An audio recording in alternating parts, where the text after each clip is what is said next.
Welcome back to Mantra After Hours. If you missed episode 7, please go back and listen. We unpacked Dr. Ashley Naidoo's journey from medicine into entrepreneurship and what it really takes to build a brand from the ground up. If you don't know me, my name is Praline and I'm the founder and managing director of Mantra Publicity. And today we're going deeper with Dr. Naidoo. In this episode, we talk all about his skincare brand, BiomeRenew, why it started, what makes it different, and where skincare is going. Dr. Naidoo, welcome back. Yeah, thanks for having me. Okay, so let's start here. Why BiomeRenew? What problem are you trying to solve?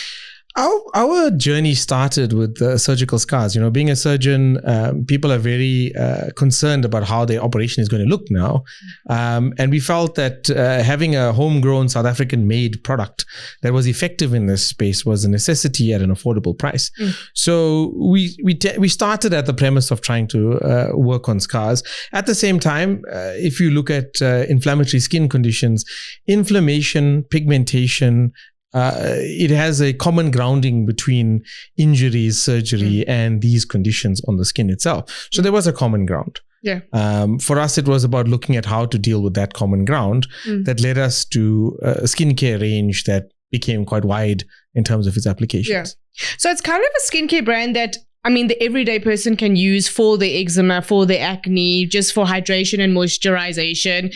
But would you say that any of the SKUs in the range would be recommended or used by plastic surgeons? Well, here's the thing, right? When you have a range that has so many uses and there's a multiplicity of ways to use it in terms of the outcomes, we don't like to segment it to say that it is an acne thing or it is an eczema thing. It's a skin health brand.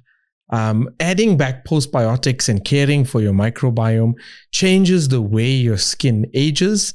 It changes the way the immunity of that skin works. It changes how you are going to look and be resilient to some of these conditions in the long term.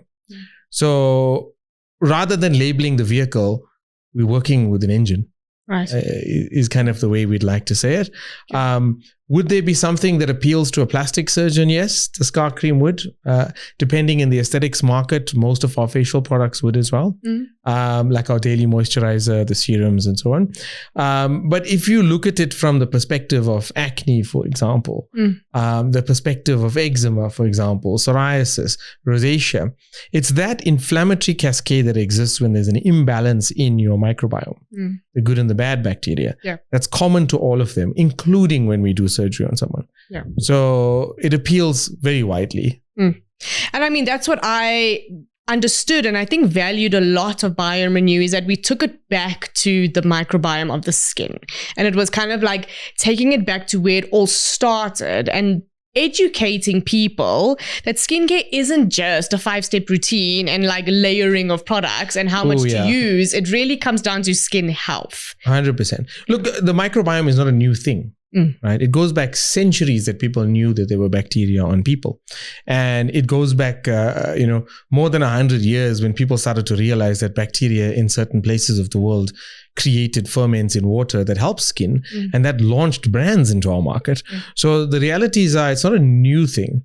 It's just a new viewpoint on it and a way to bring us back to basics that we created. Agreed. Okay, so there are so many skincare brands on the market. What made you feel like this brand needed to exist? Like, what was the gap in education, a gap in formulation, or a gap in results that people were seeing? I want to say a gap in a truthful South African brand that were tailoring to this space. I think the reality was, yes, there are lots of brands out there and a lot are very successful, very effective, very costly sometimes. We wanted to build something affordable locally and to garner South African trust in South African products. That's where we decided we wanted to double down on. For example, there's a high amount of questioning on the more you spend, it must be better.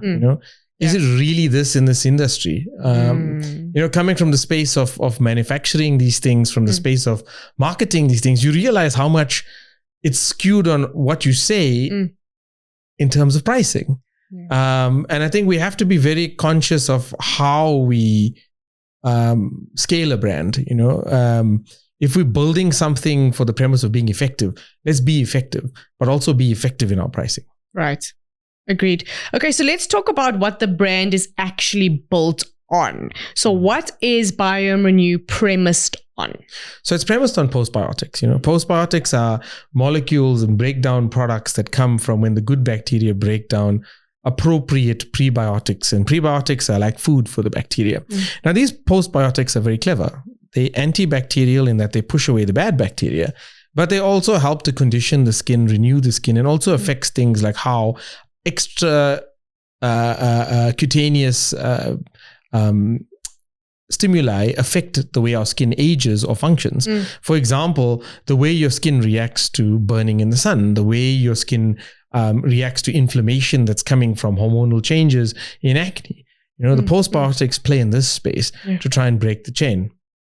Yeah.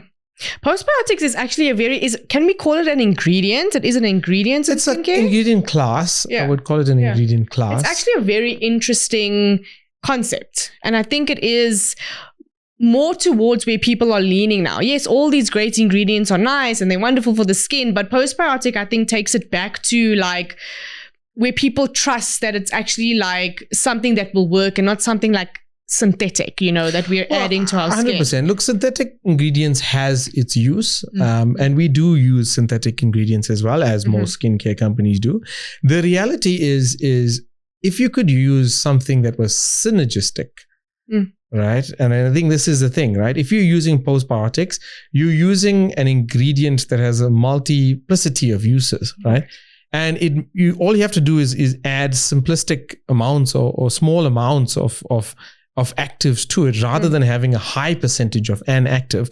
The one thing we don't believe in is selling, the story of a high percentage active to someone. I don't believe that's correct. It could be a few months, a few years, and then we find another ingredient at a high percentage active being sold again. And all this does is feed the industry. Yeah. But if you can have synergism, everything in life is about quantities of, you abuse something. Everything in limitation. 100%. Yeah. You abuse something, it's going to be a bad, too much of a good thing is always going to be a bad thing. Yeah. So we're trying to limit the amount of the active so that it's not harsh on you.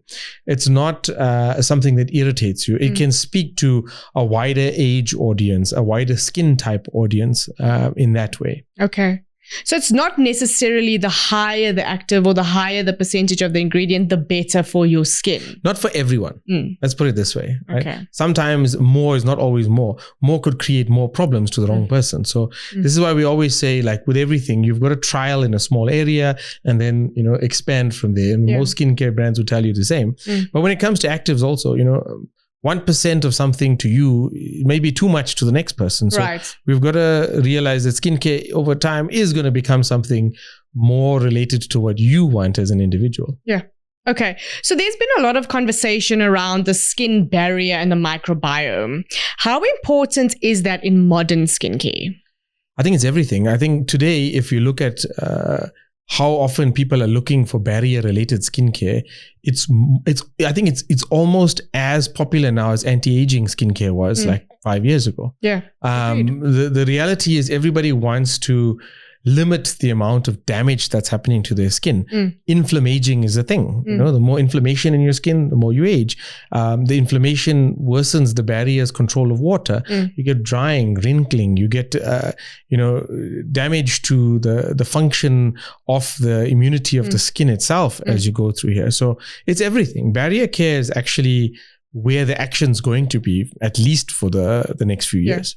Would you say this is where the attention should be, or is it just a trend in modern skincare? I don't think it's a trend. If we look at it this way, ceramides in our market, right? It became a huge thing. Everybody needed to have a ceramide cream. But the reality is you were looking after the lipid mantle in the skin. This is part of your skin barrier. It's a component thereof, right? So this is what we say is sometimes the hype is around something. It's about understanding what that something is. It's a piece of the puzzle. Yes. Is it good for you? Yes. But I don't believe in harping a one ingredient story. I do believe we have to look at a holistic way of caring for it. Now, the barrier doesn't exist alone, and the microbiome doesn't exist alone. I'd like you to think of it like we're going to war and we are protecting a castle here, i.e. our aging, our health, our vitality, and you've got your largest organ being the skin.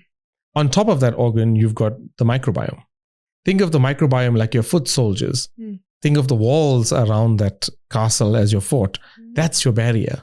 They work together. What a great There's analogy. no point adding soldiers when you have no wall, or putting more bricks when you have no soldiers to protect the wall. Right. That's the way we look at it. Okay. We look at it as fortify both sides of this argument. Work on the barrier, work on the foot soldiers. I hope and then that's you have success. Yeah, I think a lot of people watching this podcast are going to now fully understand exactly what we mean. Game of Thrones, you need to watch some of that. Okay, for someone who isn't science driven, how would you explain what makes BiomeRenew different? Because, I mean, we all want science-backed skincare, right? Oh, yes. I mean, look, there's nothing more scientific than medicine, right? But we'll bring it backwards to the point that this is beyond doctors. This is a way of life, right? If you start to care for your microbiome, and people that know anything about gut health, look at where that started, right? It was fermented foods. It was kimchi. It was kombucha.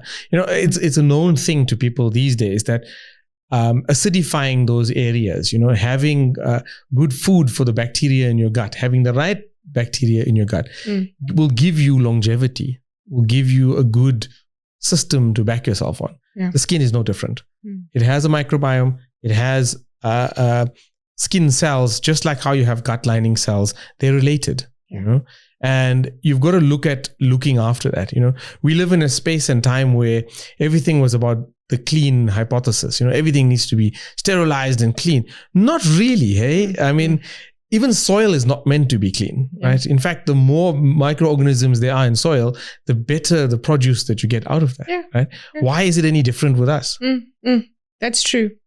I did want to say something now and it's completely slipped my mind, but anyway, we'll come back to it. So skincare has now become very trend driven. Okay. So there's new ingredients on the market. There's new routines coming out every day. There's new products being launched all the time. What is your perspective on this? I think it's always going to be there. It's a business mindset that creates more of these things, not quite always the need. And it's maybe for the right reasons sometimes, but largely for the wrong reasons to make sales. I think we follow a stance that if you've created something good, you should be doubling down on improving what you have rather than making a mass amount of ingredient-led products. Yes, there are spaces where each ingredient has its benefit, but rather than synergistically join it to other things to work in a single space, then sell someone 5 different things. Agreed. I agree there will be new discoveries as time goes on, and that may lead to new products, and you have to embrace that as a brand. Your postbiotic today may be overshadowed by a postbiotic 10 years from now. Go there and get the right one is the way we should be looking at it. Yeah. Okay. So going back to that point that I forgot that I had to mention to you. So working in skincare and also growing up, my mom has been very skincare conscious her whole life. It always did come back to not just what you apply on your face, but what you put inside of your body. 100%. And I think BiomeRenew, a brand, when I think of BiomeRenew, that's what I think about it, is taking it back to, because once we worked in the brand and I started researching it, I was like, okay, so there's a microbiome in our gut. And that really is. So the minute your gut is not okay, you see it on your face. 100%. The minute your hormones are not okay, you're seeing it on your face, you're seeing it on your skin. So skin care is a percentage of the health of your skin. 100%. And it's not just that too. There's also an axis between the brain and the gut and the brain and the skin also. That's why you get stress-related acne breakouts as well. So those 3 form a triangle. It's a totality thing. I believe in that. It's a way of life. You should be eating better. You should be monitoring what's happening from a stress point of view or working on that. You should be hydrating well enough. And those things together with the appropriate moisturizer, for example, is a good outcome to what it looks like on the outside. Yeah. I think like the conversation is, or what people should be paying attention to when it comes to their skincare is a lifestyle. It's not just products, right? It really, and I've found that in my life as well. Like managing stress is a big thing. The older you get, hormones is a bigger thing. And I've had to take a lot more intentional step towards how I treat my skincare, and also not just using the same products all the time. I swap out my skincare on different nights depending on what my skin needs at that time. And I think that's also an important conversation. It really isn't about the ingredient that you're using or how many steps in your skincare, or are you applying your retinol every night 3 times a week. It is just, what does your skin need and how are you treating your body holistically? 100%. Routines are supposed to be for a point in time. I don't believe that the routine is going to stay the same for your entire life. No. Yeah. And what do you think consumers should actually be paying attention to when it comes to choosing skincare off the back of what we just spoke about now? Well, I think be conscious of what's going in there. Understand where it comes from and what it's trying to achieve. But more than that is there's a lot of negativity in this industry when it comes to, how things go out and so on. Make wise choices that are related to the health of your skin. That's a space where everyone's looking. For a marketplace in cosmetics and skincare and so on, the color of a cream, the consistency of a cream, the smell of a cream has no value. That's an emotional part of purchasing and using. The value is, how does it work with you? I think that if you're using something regularly and if it's working for you at the end of 2 weeks, don't let an advert tell you otherwise. Right. I think that's the point here is a lot of this space belongs in the way we sell it, not so much about how you experience it. And I think that's where I think it's going to change. How the customer is experiencing something is driving a different avenue. Why user-generated content, for example, when somebody reviews you in the public eye, showing their journey, it means more to people that way. And it's really good to hear like a founder of a skincare brand say that, because you've basically broken the marketing algorithm in half by saying that. And I think that's where I would say the industry is going. People are less worried about the marketing and they're more worried about the impact whatever they're doing is having on the next person. Because also now the consumer is a lot more intelligent. They are well versed in skincare and they know exactly what they want, or so they think, right? And they have tapped out to ads. That's where UGC comes in, and they want the real organic education and answering why. Like, why do I need to use this? If I'm not seeing any benefits, I'm definitely not going to be repurchasing. Whereas I think in my mom's generation, she had that cream, she bought that cream, she used that cream for the rest of her life. She never ever swayed past that. So it's very insightful to hear the user experience. And that's exactly what happened to your mom. She had a good experience and she carried it with her for the rest of her life. I think a good experience, but also did it really work for her? Sometimes I'm just like, Mom, did it really work for you? Or was it just that maybe you were stuck for choice? Maybe back then there was a lot less that was available, or people have told you that this thing works and you believe it. I think I'm starting to enjoy the fact that I'm not seeing celebrity-driven marketing in this space. The same way you see in hair care and fragrances, right? I think it's becoming more about, what is somebody saying about this? What are they really saying about this? And a South African customer is actually very educated these days on this. They speak about it in open forums. They ask questions. And I think it's the right thing here. Is buy something because it works for you. And also skincare brands are availing themselves a lot more to the consumer. There are masterclasses and there are workshops and there are online things that you can join to ask the brands questions and have a conversation about the product. And there's a lot more education that is going on where it really didn't exist in, say, for instance, my mom's generation. So I think that's what we really care about. So like you said, the smell, the color, the texture of a product really doesn't matter. It is just the marketing behind it. Okay, so what do you think some of the biggest misconceptions people have about skincare? I think we've spoken about it. I think the one side of things is being viral, right?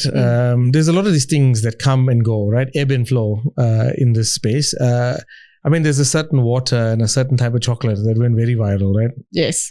But let's talk about a certain camphor cream that will outlive it and run laps around it, right? Yes. This is the reality of it. Simple. It worked for someone. Yeah. And I think that, you aligning yourself with somebody else's problems, and if you are even helping that problem by 1%, you've done something good. Yeah, true. Okay. So from a business perspective, skincare is highly competitive. Okay. How are you positioning BiomeRenew to stand out from a business perspective, not consumer? From a business perspective, I think it's about scaling appropriately. Like we've been very conscious of how we looked.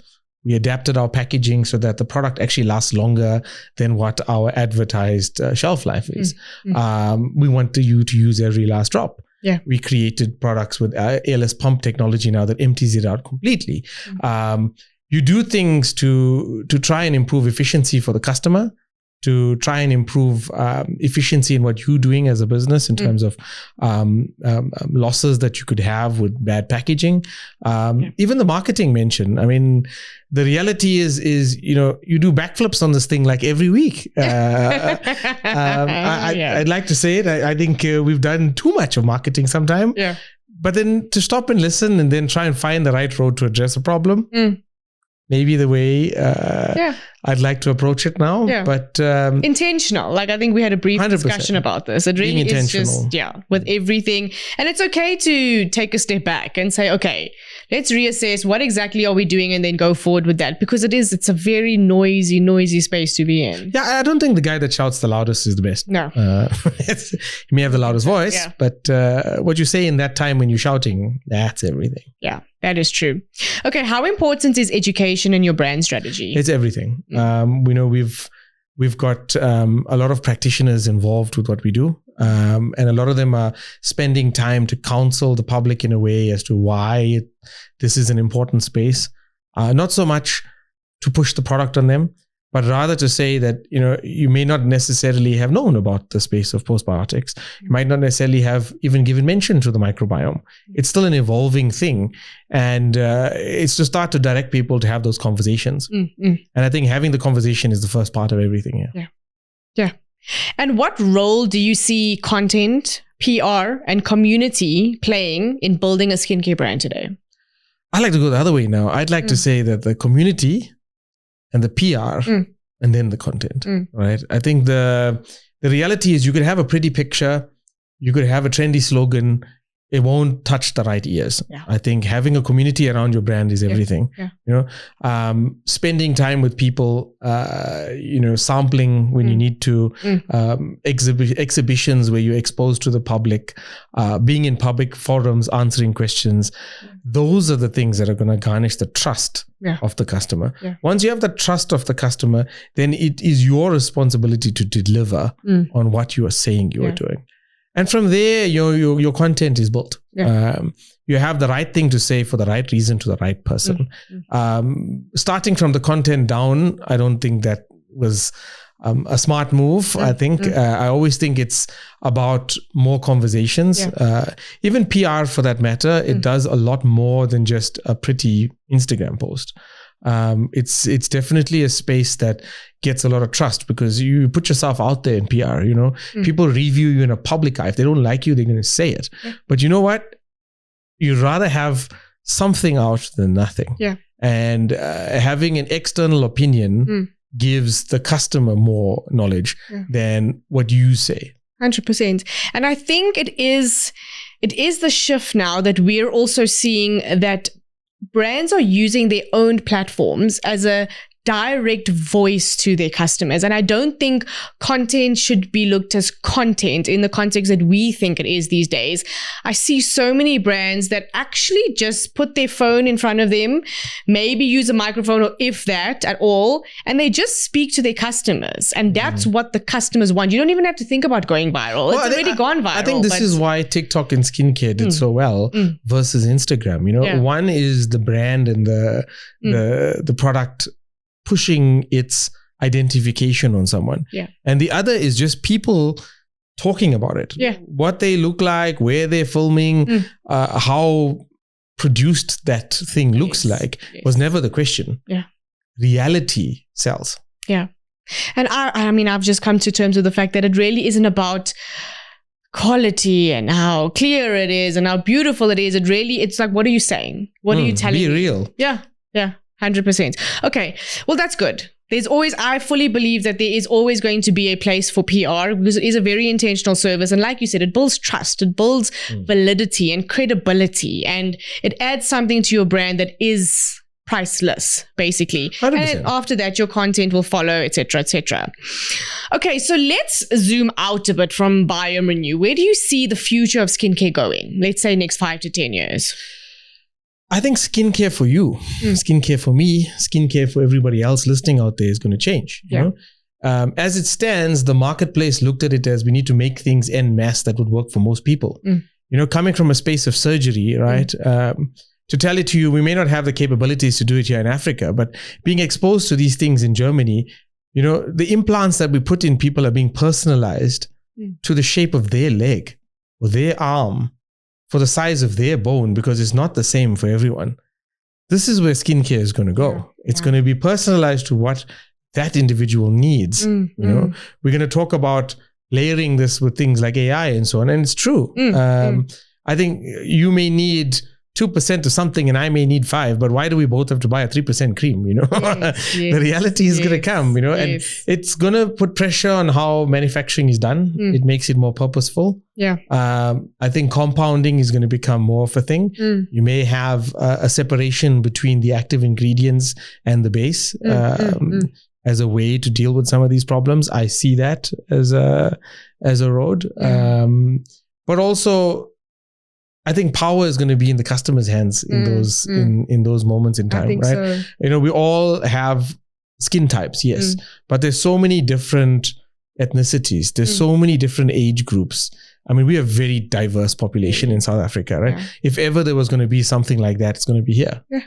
I can't say that the same thing will work for everyone every time, but this is why you build something that works on a process, right? Build something that works on a commonality between people. And from there, you know, you may add or subtract, but that personalization angle is definitely, I think, where, you know, it's very tech driven, but I think it's definitely something the whole world is looking at. I'm very excited to see like what skincare becomes in like the next 20 years, or like the skincare my kids will be using, because I definitely don't think it's like what I'm using now. Like you said, very personalized, and that could go like so many different ways with tech and AI. So I mean, and my next question was, do you think it's moving towards personalized skincare? Oh yeah, 100%. That's that's a given. Everybody wants to be a one of one these days, right? So And where do you think BiomeRenew fits into that future? So I think we would walk the road. I believe, look, where we are sitting right now is positioned towards a high amount of personalization for us as a cohort in South Africa. Right? It speaks to the fact that we've scanned over 10,000 South Africans already with our AI scanner. We know from where you live, your exposure to things like climate, your exposure to different weather patterns in the country, and even by taking a history of what these people are using when they're doing a scan, it's definitely helped us understand why certain things work in certain environments. It's helped us build our products for what the customer's skin is asking, right? I mean, we're making them the question. And I think that's our first start point to the process of personalization. To bring it down to a personalization per person scenario, I think that's going to take us a long time. But I believe there will be a space for this in the future. Okay, rapid fire. One skincare trend you don't believe in? I don't believe in a one ingredient skincare product. One ingredient you think is underrated? Your postbiotics. Well, no. I mean, look, postbiotics, I think, will find its space. But let's talk about on the flip side of the coin, niacinamide, right? I believe that has a lot of promise in using it in many different ways. You know, be it for pigmentation, inflammation, those two go hand in hand. And I think we found, you know, fantastic results toying with it in different formats in our range, and placing it at just the right amounts that we're not irritating somebody. Yeah, agreed. I love niacinamide. Okay, one thing everyone should start doing for their skin today. You got to invest today for what your skin is tomorrow. I think that's the first thing. The one part is obviously sunscreen. It's about that kind of damage to your collagen and elastin, but it starts early, right? Everybody believes in this thing that they're healthy and resilient when they're younger. Not quite the case, right? You got to pay it forward sometimes. I think you should be looking after your skin. You can't just rely on genetics. And the skin behaves in weird ways as we get older because we're exposed to different things at that time in your life. But if you're looking after your skin from a skin health perspective earlier in life, it will age better. Yeah. 100%. Okay, so that brings us to the end of episode 2. Is there anything that we didn't touch on when it comes to BiomeRenew? Not necessarily. I know we didn't probably say where we are at the moment, but we are available direct to consumer from our website as well as a few other online stores. And we are listed at Clicks countrywide, and we are available at dermatologists, aesthetics practices, and selected beauty and spa retailers as well. And if they want to find like their nearest retailer to shop BiomeRenew, where can they find this list? You can find it on our website on www.biomerenew.co.za. If you look at our store and stockers locator tabs on there, you should be able to find where the nearest point is. Okay. All right. So thank you, Dr. Naidoo. That was, again, such a valuable conversation. I think what stands out from this episode is that skincare isn't just about products. It's about understanding your skin, making informed decisions, and trusting science over trends. If you're listening and you're rethinking your skincare routine, this is your reminder to simplify, educate yourself, and invest in what actually works. Dr. Naidoo, where can people find you again? So you can find us at Clicks. You can find us at selected dermatologist and aesthetics practices, as well as you can find us on our website and other online stores. Okay. Thank you for listening to Mantra After Hours, and we will see you next time after hours. Bye.